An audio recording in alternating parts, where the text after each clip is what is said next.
With practice and qualifying in the books, Brian and I get you set for the South Point 400. Brian, coming to us live from Las Vegas, was at the track all day, has some good insights.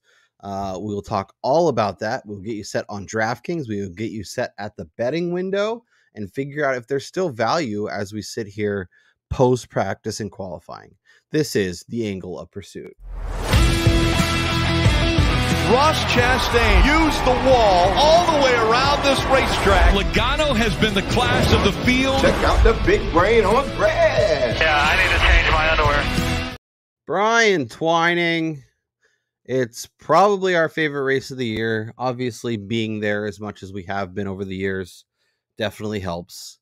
You are live there today. You got to be at the track, which is phenomenal. Get some insights. Obviously, we got to watch practice and qualifying and get all that stuff too.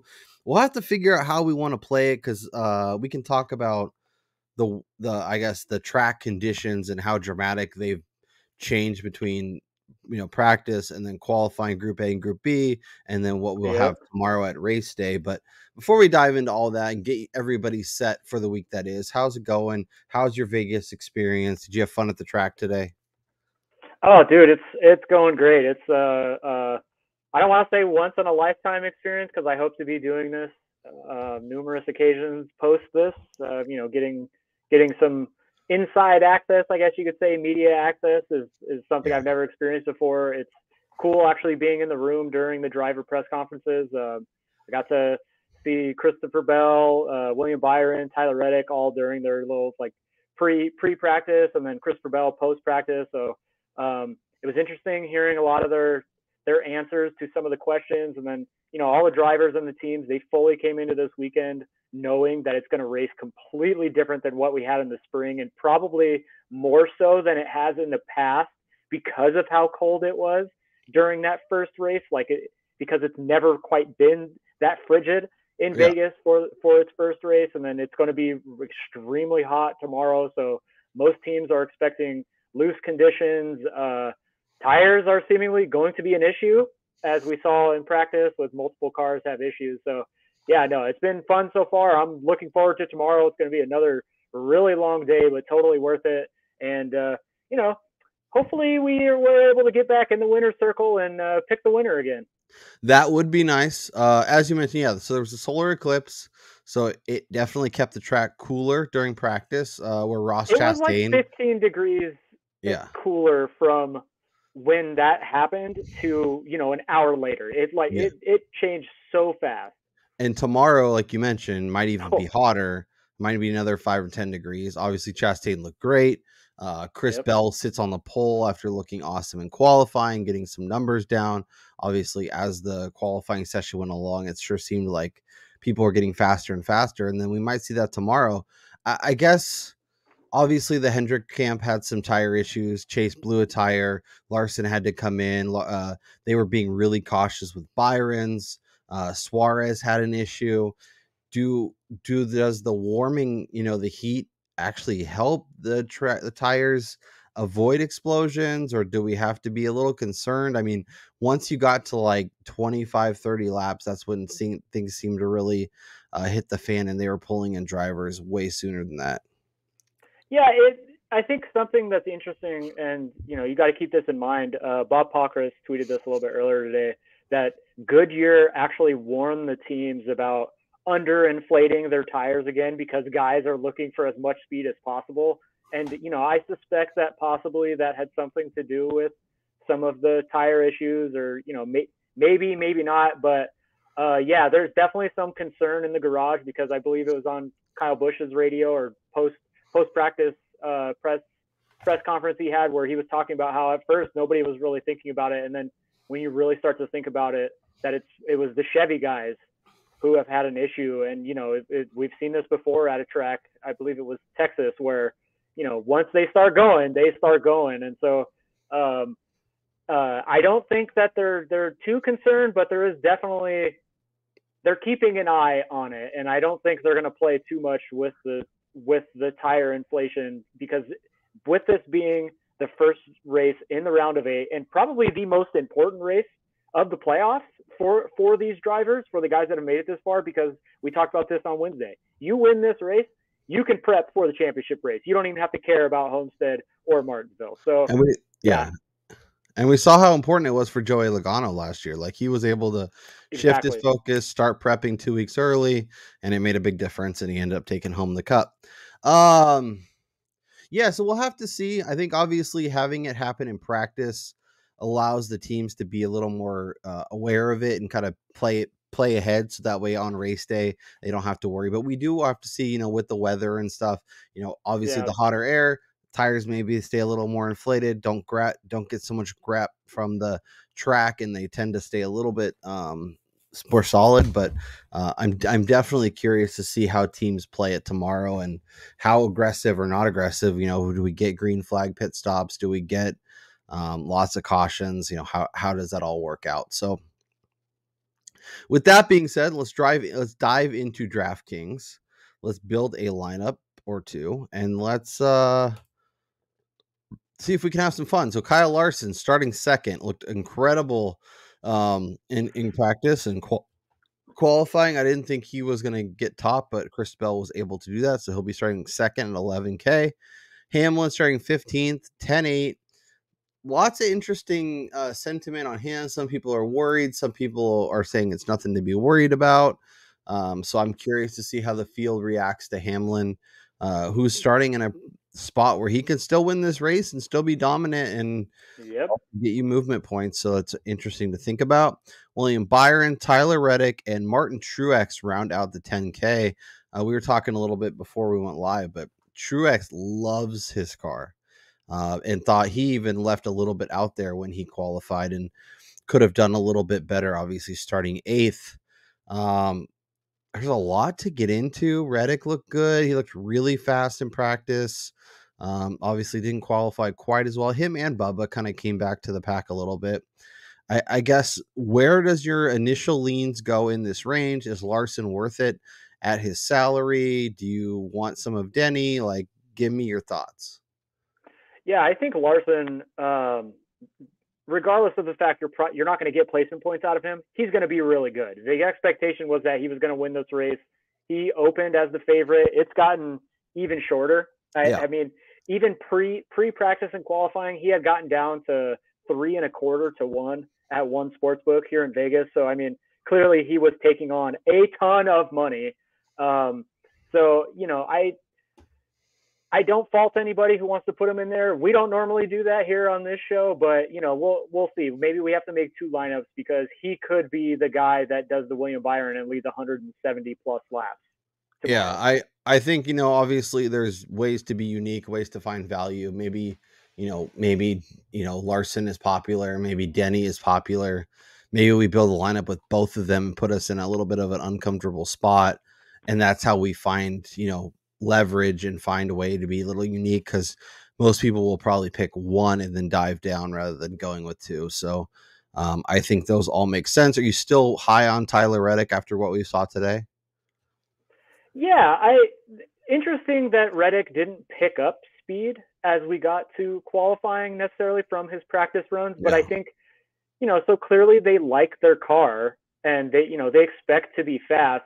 And I do the biggest thing I took away from watching Christopher Bell's post-qualifying press conference was the fact that he said for him personally and his team, the round of 8 is about winning races, not playing for points, because at this point there is no playoff points that are going to help you to, you know, participate in the championship race. Like, there's going to be 3 winners in this round, and more than likely it's going to be playoff drivers. And so you need to go for race wins. So I think somebody like Reddick starting 8th makes a ton of sense if you're looking at somebody who could potentially get a few placements. He's starting in prime position and could move up through the field, and he's been incredibly fast at all 1.5.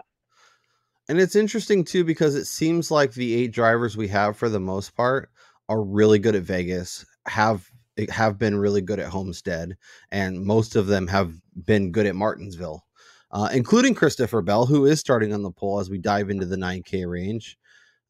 Loved his car, obviously went fast. We'll have to see. We can talk about his success or lack thereof as he sits on the pole. Obviously has been a pole sitter 7 times this year, which is insane.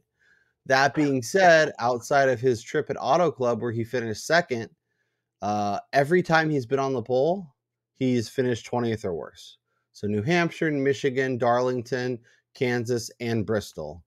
And, at Bristol, led 187 laps, looked like one of the better cars. Still couldn't finish inside the top. He finished 29th. Kansas, where he looked really good, sat on the pole, another mile and a half. Finished. Oh wait, no, never mind. What am I looking at? I was looking at the race number. That's my bad. All right, so the last 2 he's figured it out. So at Bristol he finished 3rd. Obviously was dominant. 8th at Kansas, but before that 23rd at Darlington, 13th at Michigan, 29th at New Hampshire, and 32nd at Auto Club. So has gotten better when he's gotten the pole in his last 2 rather. So just Bristol and Kansas, but Darlington, Michigan, New Hampshire, and Auto Club all started on the pole, all finished 32nd, 29th, 13th, or 23rd. So, something to think about there. I think the thing is we weren't optimistic about him those races for no reason. Like, clearly this car has speed. It's just a matter of whether or not they can put it together on a Sunday.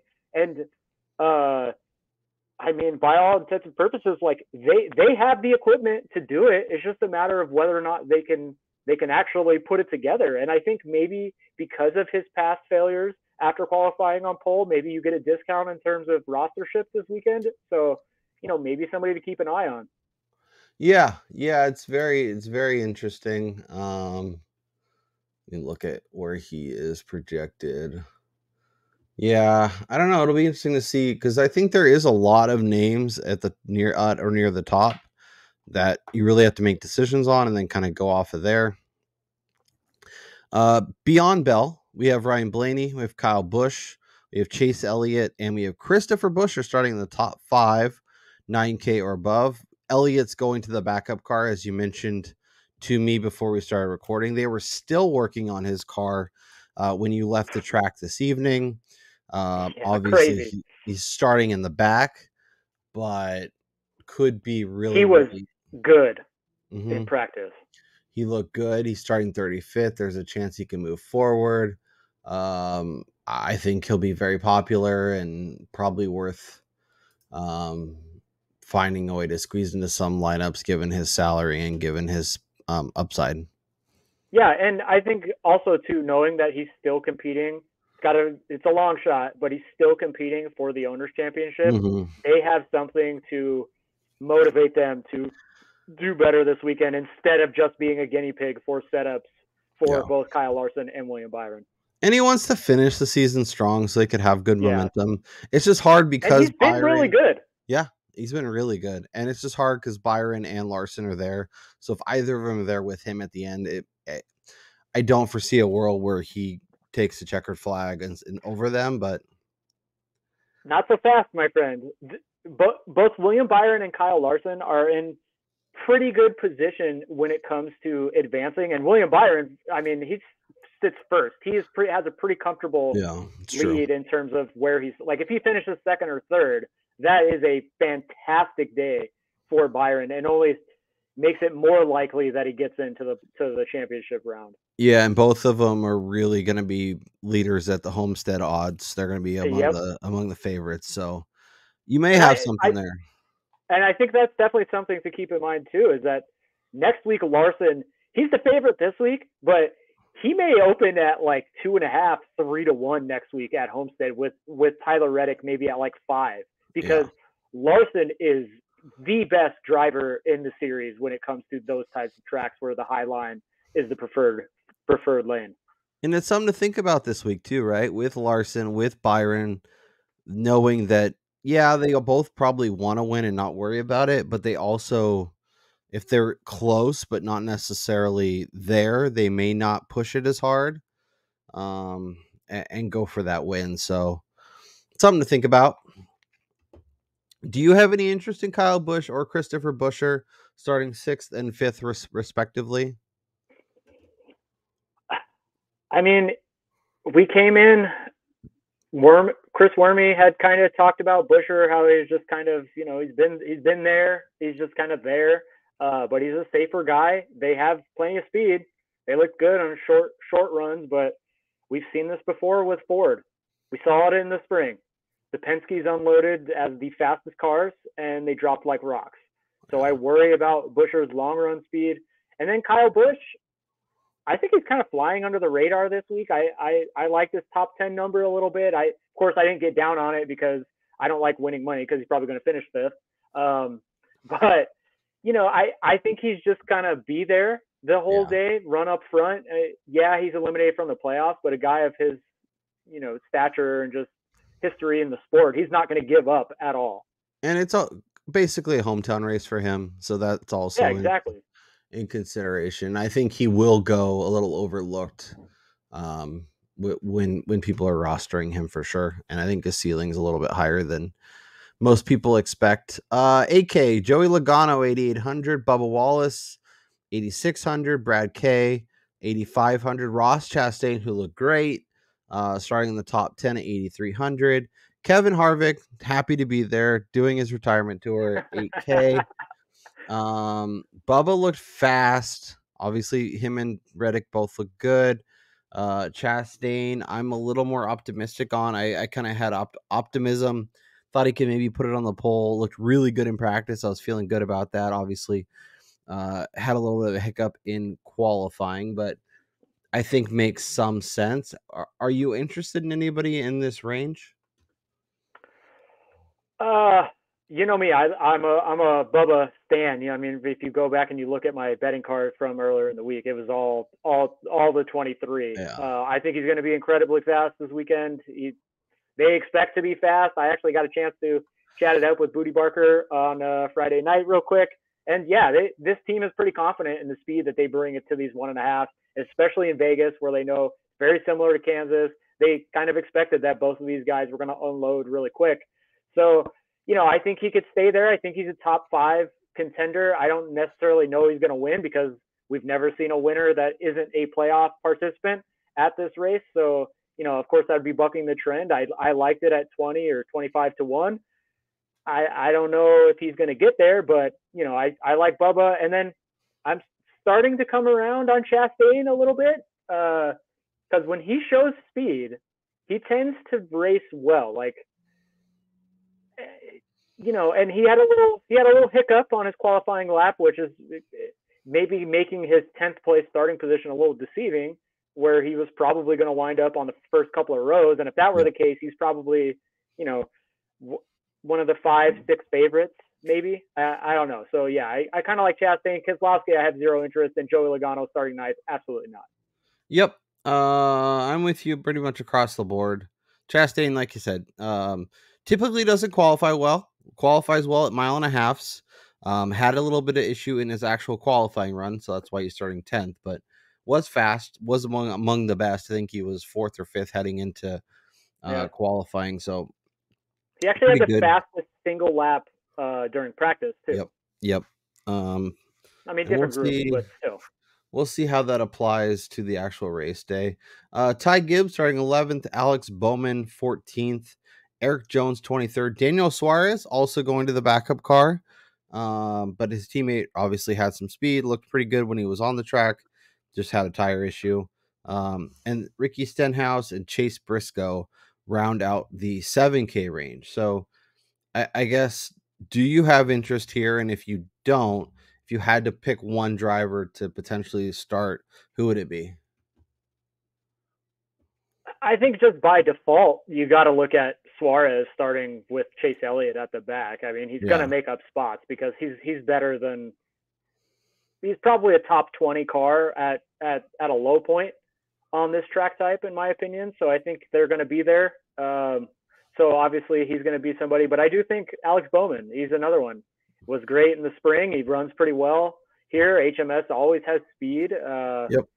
I think he's another one that's a little bit under the radar because he's not racing for anything. He's the only guy in that HMS garage who isn't. So I think he could kind of pop and, you get a top 7 out of him. He gets double doubles his starting position there, and you're sitting pretty at $7,700. Yeah, and I think because of where he's starting, people aren't going to be quite as optimistic about him. Yeah. So I Because think it's not a lot of placement points. Yeah, there. he could go a little overlooked. 6K, Almirola starting 13th. Almendinger starting 22nd. McDowell 18th. Carson Hocevar looked like a rocket. They mentioned and then he didn't. They mentioned on the broadcast. Yeah. He's always has speed. It's just sometimes he makes dumb mistakes on the track, and those are things he's going to learn next year. Racing for Spire in Ty Dillon's ride, and Austin Dillon 16th. Ryan Priest 32nd, and Austin Cindric dead to me in this round out the 6K range. If you're looking to save a little bit of money, do you have any interest in going to Hocevar? What about Ryan Priest potentially? What are your thoughts on that range? So I do like Hocevar. Chevys have always kind of been fast here. Not necessarily that team that he's driving for this week, Legacy Motorsports, but Eric Jones has picked it up of late. We heard Chris Wormy talk on the NASCAR betting preview show. He gave his 2 cents on him, where you can't really look at early season performance from this team because they've really picked it up over the last couple of months. And I think that's, as a team as a whole, you've seen a lot more speed there. And like you said, Hocevar has been fast everywhere we've gone. And he's starting near the back markers, which he's clearly better and faster than. So he's probably a shoo-in for a top 25 if he doesn't make a mistake or get involved in a wreck. So yeah, I think he, to me, makes the most sense because of the potential ceiling that he provides, as opposed to the limited floor that it will come about, because he's only going to lose, even if he wrecks, he's only losing 7 spots. Exactly. And yeah, Legacy really had one of these like go, drop down, and then back up seasons. Yep. It seemed like they kind of bottomed out, and I know the sponsors and Chevy and stuff was looking at other cars, and then I don't know if they figured something out or they were able to get a little more money or what happened, but they seem to get better. So yeah, I think that is interesting. The rest of the field: Justin Haley, Corey LaJoie, Harrison Burton, who I feel like we go here to a lot, Todd Gilliland, JJ Yaley, Ty Dillon, Brendan Poole, and BJ McLeod, filling up the back markers. If you are looking to be really cheap at the end, is there anyone that you're like, all right, you could twist my arm and I could see myself getting there? I think the lowest I would go is probably LaJoie based on his starting position. Yeah, I think LaJoie and Haley both make sense. Haley's a little far forward for what you really want, but I also think he's a tier above most of these cars. Although it's weird spot since he's not going to be with the team next year. It's pretty gross, but hopefully you don't have to dive down. But that might be the difference in kind of figuring things out. So let's do it, Brian. Let's build a couple lineups and see where we go. Do we want to do a Larson lineup, or do we want to do a non-Larson lineup? That is the question. Let's start with Larson. Okay. The next question. Do we want to try and squeeze in a Hamlin, a Byron, a Reddick? Well, just for context, in the spring, obviously we talked about this. The spring, this is not going to race similar to the spring, but just in terms of DraftKings points, the top 3 scorers started 2nd, 6th, 11th. That was the HMS boys between Byron Larson and Alex Bowman. So can't be afraid to kind of stick to the first 10 or 12 or so drivers in terms of the starting grid when building your lineup. So I think a Reddick makes sense. Yeah, and we talked about it too, how important getting those playoff drivers are, because those are the ones that are likely going to be in the top 5 and probably contending for that win. Yep. So do you want to go to Hamlin? Do you want to go to Byron? Do you want to try and get maybe a Busher and a Busch? Like where's your head at? Let's go with Reddick. With who? Reddick. Oh, okay. Okay. I see you. Let's go. All right. Let's look at our potential markers after that. So we could add another HMS guy if we want to do that with Alex Bowman. I don't hate Chastain, who's starting in a similar range. I don't hate that. I mean, that's going to put us at a deficit, but who? Which one? Chastain. Okay, let's see what we can do. So that gets us going down, but we can go down and find some value.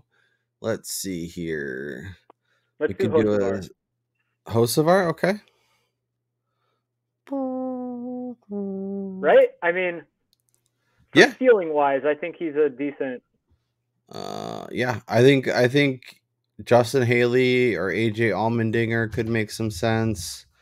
McDowell's okay. I feel like he's kind of fallen off a little bit. I feel like Almirola usually does well here. But the starting position is tricky.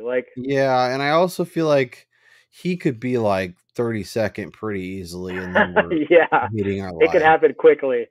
As Um, fast as John Hunter Nemechek moved through the field today during the Xfinity race, guys like Almirola could fall back. I mean, you saw with his outright odds how the books viewed him, so clearly he was expected to move forward quickly, and he did not leave them hanging for sure. No. Let's see here. Do you want to go to Justin Haley and see how much that opens up? Because that's 5,900, and that gives us I don't hate that. Up to 8K, and then we can kind of do the Bowman thing. We can do Gibbs. We can do Harvick, Daniel Suarez. I almost feel like this is the spot for Suarez. You do or you don't? I do. Yeah, I kind of like it too, especially because we're already buying in on the Trackhouse having a good day. Yep. With Chastain, so I like that, especially since, and we're not going with Chase, who's starting as a back marker, so that's another way to get a little bit different. All right, I will save that, and we can build one more.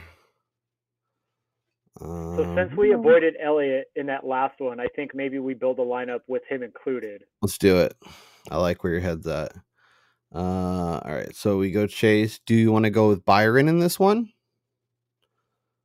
Yeah, I don't hate that, because even though he's been great at these 1.5, but I'm so worried that.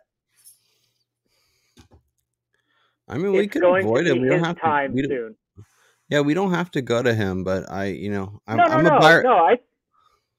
think we should. I'm a Byron apologist, so I'm always gonna lean that way.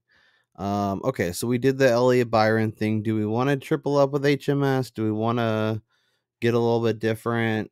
Could do the Suarez thing again. Let me see here. I don't mind. What if we get kind of off brand and go Ty Gibbs? I kind of like him. I feel like he's sneaky, and I feel like he's getting much better. Spot. Yeah. And he's been good on. And he's not the big name Toyota guy either. No. Who Toyotas have clearly brought speed this week. Is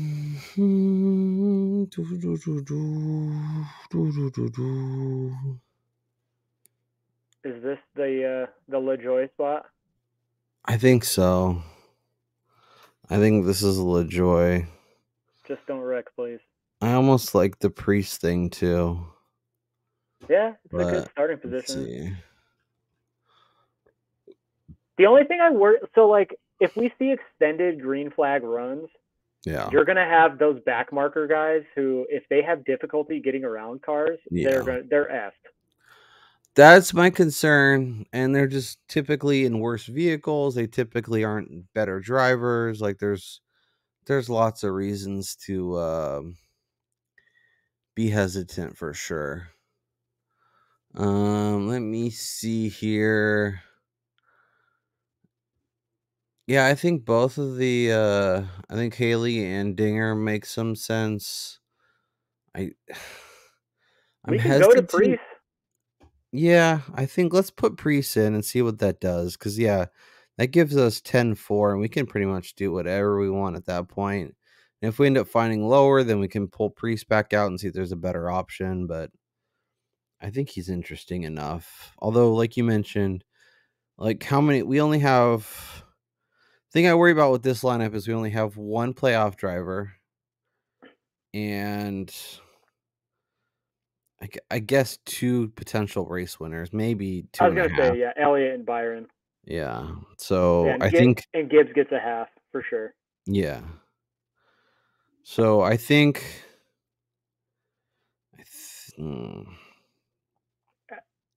I think that would definitely be against the grain if you went Busher, because he's probably the one of the odd men out when it comes to people looking at championship futures right now. I think I want to do that. Let's see what this does. We could still get Gibbs back in there. Maybe he's the guy you need, but we talked about playoff drivers, guys we really wanted to target. Although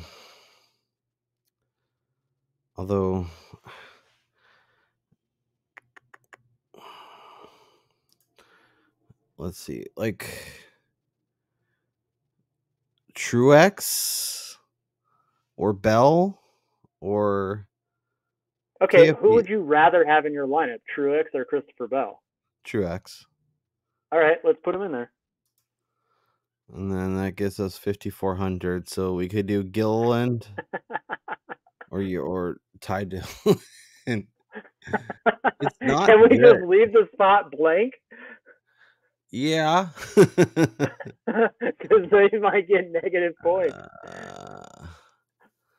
What If it's about possible to lose positions from, say, the last starting position, it would be some of these guys. Yeah.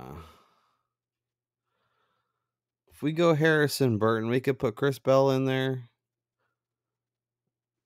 He's probably the right answer. You just need him and Byron to fight to the end. All right, let's do it. So also too, I found it interesting during Christopher Bell's post qualifying or pole winner press conference. Yeah. Multiple times he mentioned how he knows he is not the favorite to advance to the championship round, to win the championship, or even for this race after qualifying on pole. So it's almost as if he has a little bit of a chip on his shoulder because he's probably seen social media of people saying a bunch of shit about him that he can't, he can't he can't take those pole sits and capitalize. So maybe there's something there. Maybe that little added edge will help him. Sure, let's go with that. All right, let's look at our odds, our bets as we sit here before we go re-look at the current odds. I have Bubba top 10. Wallace, huh? Bubba Wallace, Boba Fett, and Bubba Wallace. Top 10 minus 125. Byron top 5 plus 110. That's Logano looking great right now, by the way. What's that? That's looking great right now, by the way. Yeah, Logano 5-1 to top Ford, and then Chastain over Brad K at even money. Brian is all in on Bubba. Bubba to win 20-1. Bubba top 5 plus 275. And then Chase Elliott over Brad K. So we both faded Brad K. And we're both. That means he's winning the race. Very exactly. Keselowski's definitely winning. Updated odds. FanDuel is not up to date, I don't believe, but Caesars, DK, and Rivers should all be current, so we can go through it. As Brian mentioned, Chase Elliott is as short as, Kyle Larson as short as plus 325. Byron is 4.5, 5, or 5.5, depending where you look. Denny is sitting at 8, and I'm really tempted to put him in. I really liked him coming into the week. Obviously didn't qualify quite as well, but that's giving us a better number. We talked about him at 5.5 or 6 pre-practice and qualifying. Tyler Reddick, you can still get at 8, 8.5, which is pretty impressive considering how good he looked. Truex 8, 8.5. Christopher Bell, your pole sitter, 9. You could still apparently get 12 at Rivers, which is pretty crazy. I guess let's stop there and talk about this group. So neither of us are betting Larson at that price. There's better ways to attack it if you really want some Larson, but my God, 325 feels ungodly. Byron 5, Hamlin 8, and then Hamlin, Reddick, Truex, Bell kind of in that 8 to something range. Do you have any interest on getting to any of those guys? If you had to pick one or two, who would be your favorites, even if you're not betting them? Like, where's your head at? So I think that Denny Hamlin is probably going to see the most action because, sharp people are going to realize that he's already on record of saying that they don't practice well here, and race day is a completely different animal. And obviously, I love Tyler Reddick this week. I think he's definitely a race-winning contender.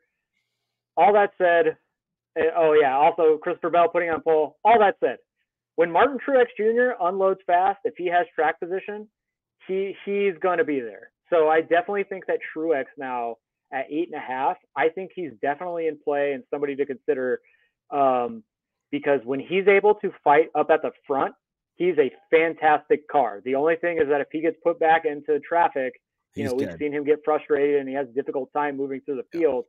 But if he can maintain track position here, and again, he's got a new lease on life after advancing while having a string of just absolute garbage finishes, which is definitely not, it's not in his nature to be that bad for that long of a time, especially in the playoffs. So I think Truex is in line for a bounce back performance this weekend, especially with how well he looked during practice. And they were showing some of his results too.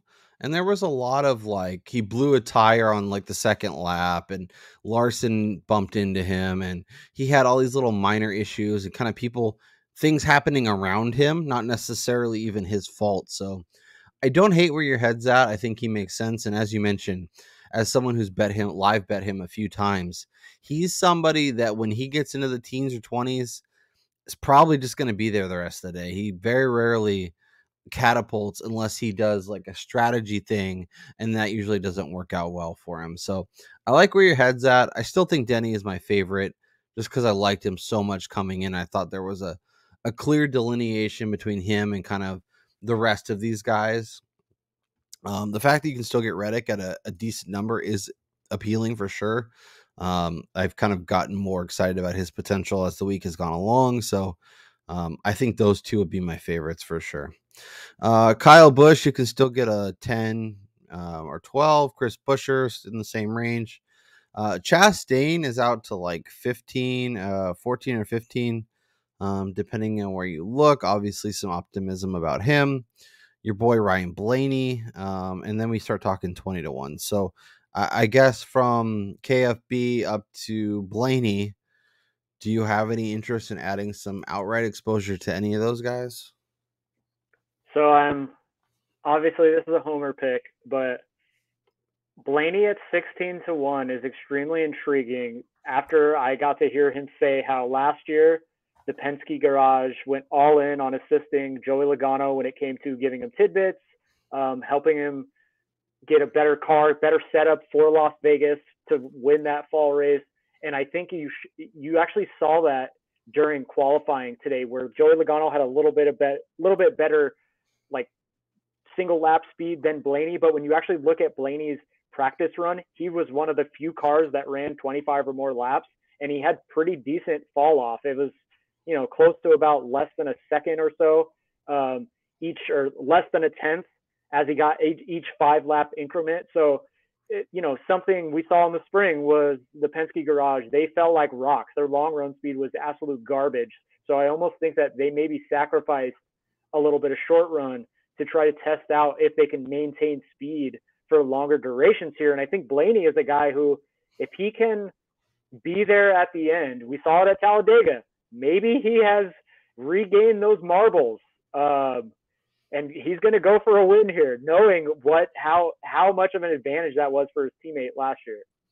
Yeah, for sure. I think that's a good call. And to be able to get a playoff driver that low in terms of outright odds is pretty nice. So I don't hate where your head's at for sure. I'm tempted to add a little Chastain, but like we talked about, it sure feels like a playoff driver is going to win. So if I add anyone, it's got to be somebody who has playoff outright ability. Chase is 20. Bubba is 20 still. Brad K, Joey Logano. I think we're getting into guys that we just rather top 10, maybe some matchups, maybe some other ways to get exposure. All right, so let's see. So as we sit here, Brian has Bubba and Blaney. I haven't bet a single outright this week, which is pretty wild. I'm gonna add Denny. How can we start a streak if you haven't even bet one? I'm adding Denny Hamlin. I'm sure it's gonna blow up in my face because whenever I bet Hamlin or against Hamlin, it seems to not go well. I either bet him the week where he stinks or get on him the week where fade him the week he has a good week. So he's my favorite. Reddick and Truex are also compelling targets, but of the three, Hamlin was my favorite coming in. I'm gonna stay with myself and hope that he's telling us the truth when he talks about not qualifying well and being fine for race day. Let's go over to Caesars and let's look at some other stuff. So top 10 market still absolutely atrocious. For some reason, Kyle Busch is at the top, minus 140. Kyle Larson, minus 700. That is ridiculous. Ross minus $120. Blaney minus $115. Chase even money. Bubba's down to even money, which is kind of nice. Some interesting options in this window. Tempted to add some more Bubba at plus money. Oh, Chase Elliott plus money. Yeah. Top 10. I think that's a good bet. I think that's a good bet. I'm gonna add that. He's gotten so much better since being back in the car full time. Yeah, and I think in this day and age of NASCAR, with the way that the cars are actually built, going to a backup car doesn't affect you as much as it used to, quite possibly. So, I mean, clearly they know what they're doing at these tracks. So I think he's fine. Let's go over. No, let's stay here. You can get Hocevar now, plus 550, top 10. Don't hate that. Feels a little. I wish I was getting like 750. I think, but it's fine. 14-1 to top 5.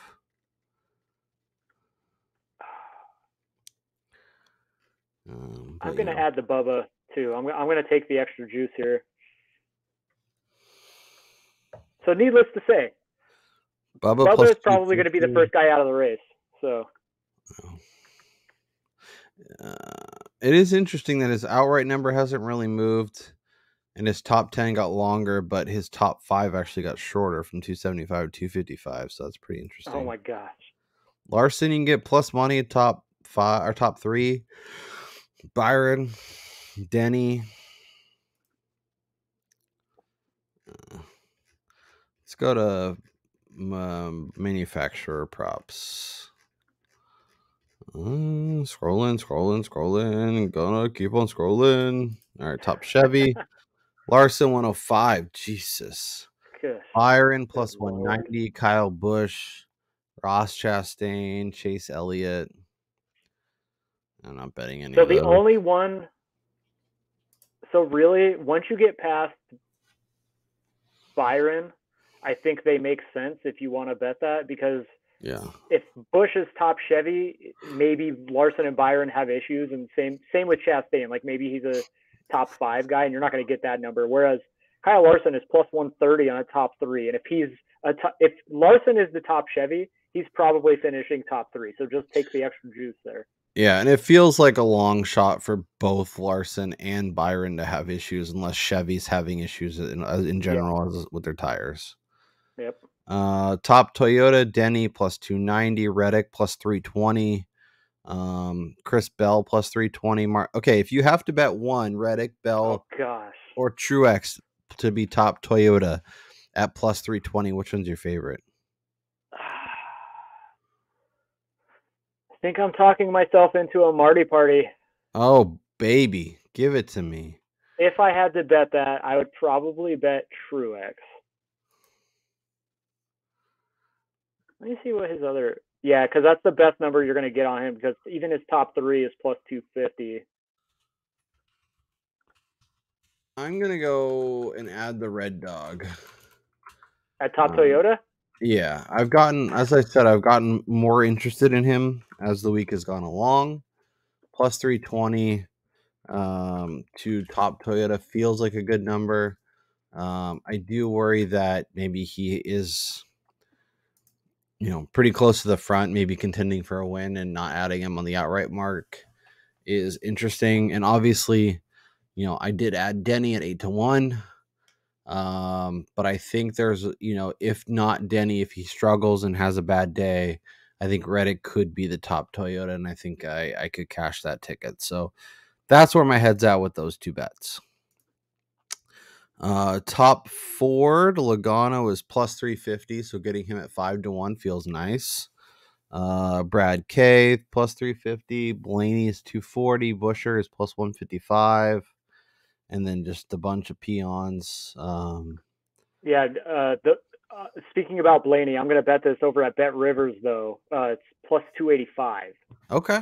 I like that. Yeah. And as we talked a little bit about, we expect so much out of Toyota and Chevy this week that getting a top Ford could be like 7th, and that could be fine. Exactly, yeah. All right, let's see. I always like to look at we got stage winners. Number of Chevys in the top 10. Over 4.5 is plus money. Ford's over 2.5. And then where's number of Toyotas? Over 3.5 is the favorite. You could do like 3. No, because with Bell and Denny and Truex and Bubba and maybe even Ty Gibbs, it's hard to see them getting only 3, but maybe. Look, I could envision a world where the top 10, it's taking away the risk of wrecking just based on pure speed. I could see 3 of the 4 HMS guys, maybe one of the Trackhouse or Kyle Busch, and then all 6 Toyotas finding the top 10 if we're just going based on speed at these types of tracks. I was going to say it would be really nice to be able to parlay these, because if you get under 3.5 Toyotas, you're probably getting over 4.5 Chevys. Oh, yeah. That would be a nice, but it doesn't appear that I can do that. So, yeah, and I think eating the vig there on the Ford under, I think is probably the play. Like, I think that's priced accordingly because realistically, you have Chris Buescher, who hasn't been great at 1.5 in terms of long run speed. And then you have like Blaney, who we don't really know. Like, I'm optimistic over the long run is that maybe they've made adjustments, but you really don't know how good they're going to be here. So, and you have the guy who is probably the best, Joey Logano. He's not in the playoffs. So, yeah, I mean, that minus 130 feels like the one that I would actually bet at a fair enough price. Okay, matchups. Let's do it. Okay. Bear with me. Let's just do this. Where's the...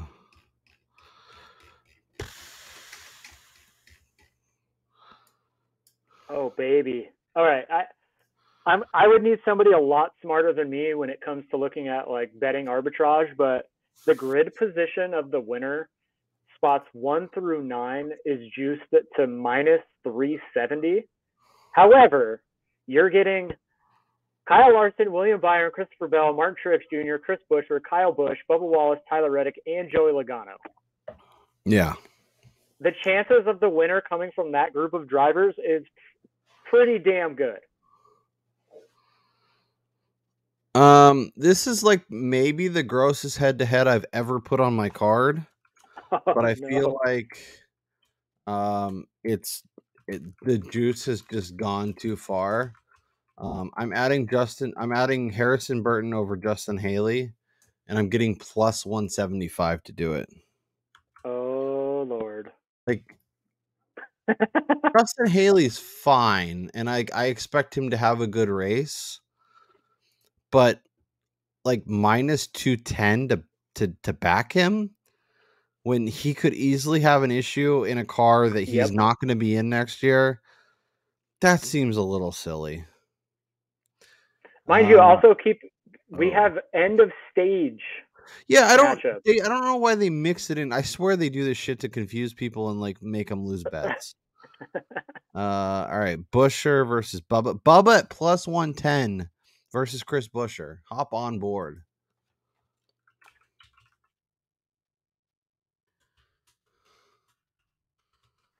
Busher was good in practice, my man. Bubba is crashing in round 1 or in the first stage. Let's see. Yeah, but I'm getting plus money for a driver that I'm already invested in. What am I doing? Yeah, that's true. Reddick versus Bell is even. McDowell. Do you buy McDowell's early season, or do you think he's been fading and he kind of stinks? Well, Austin Dillon's not terrible at these track types, true. so I like Dillon there. I think that's definitely priced properly. I don't hate KFB at the end of stage 2. I think he could be right there. End of stage 1. Byron at the end of stage 1, given all the spots Larson has to make up, and he's Larson's an underdog. starting second. Oh, what? You keep thinking Larson is Chase Elliott. Yeah, I do. It's been a long day. Yeah, no, that's probably fine. Truex versus Deneth. Logano versus Chastain. Ooh. I don't know why they didn't put like race ones, end of stage 1, end of stage 2. Because, like you said, they have to trick you. Yeah. Byron plus 115 over Kyle Larson, but if he beats Larson, he's probably top Chevy or winning the race. Yeah. Yeah. KFB plus 100 to beat Truex the end of stage 1 is kind of nice. Kind of like that. Oh, I could hit it again? Oh, baby, hit it again. Chase Elliott's minus 115 versus Keselowski? Yeah, hit it again. Kevin Harvick plus 180 versus Ty Gibbs. I like Almirola versus Stenhouse. And Bubba, no, I'm going to avoid the Elliott one since I already have it. It's going to be Bubba over Keselowski. Join me. Minus 120. Yeah, I think that's a good number. Again, this just means that Bubba is going to be the first one out, and Brad Keselowski is going to finish top 5, be the top Ford, and possibly win the race. Probably going to end up kicking myself for doing this, but I'm taking Ryan Preece over Austin Cindric at plus money. Now you're just betting, I guess you could say, with your heart because of your angst against Austin Cindric. Yeah. He's dead to me, so it's fine. Yep. And like you said, all the focus from the Penske team is on one Ryan Blaney. So I'll take Preece. Preece can finish 24th. Cindric can finish 26th, and I can win that bet. You know the Bubba and Keselowski is the end of stage 2, right? Yeah, that's fine. Okay, just put that in your bet, and then we gotta figure out how to track that shit while we're watching the race tomorrow. Logano versus Chastain, and Briscoe versus the Dinger. I kind of like the Dinger. Fading there was Stewart another one. Are the head to let's see. Oh, does DraftKings have any bets up for us? No, they just have the outrights. Okay. Okay. Anything else you want to look at? You want to recap the card and get out of here? Where's your head at? We're probably good. I don't want to get too many.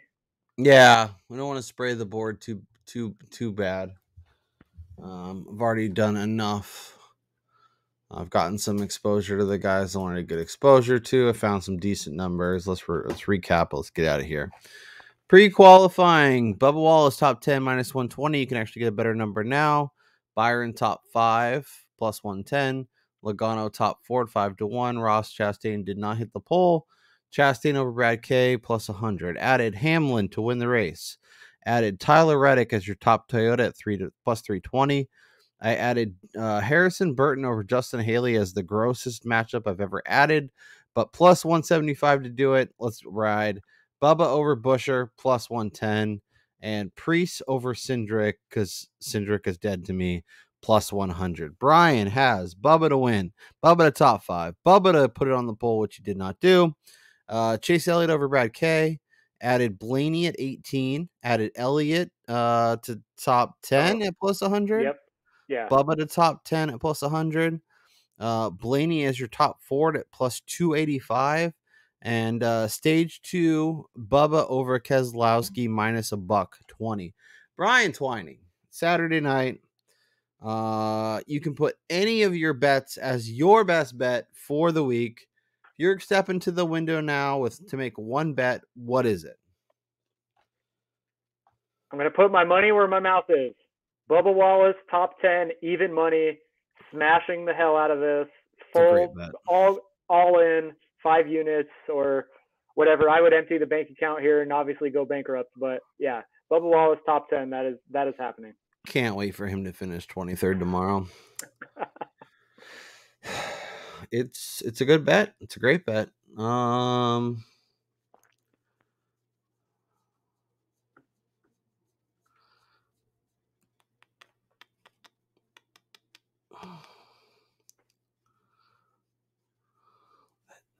That chase number is really compelling. Tempted to add it because you talk about the top 10.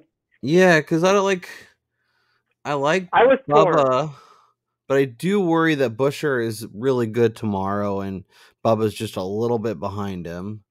I like the Burton over Haley, but that's just more of a number play. I like the Reddick, but I think Denny can win the race. So like,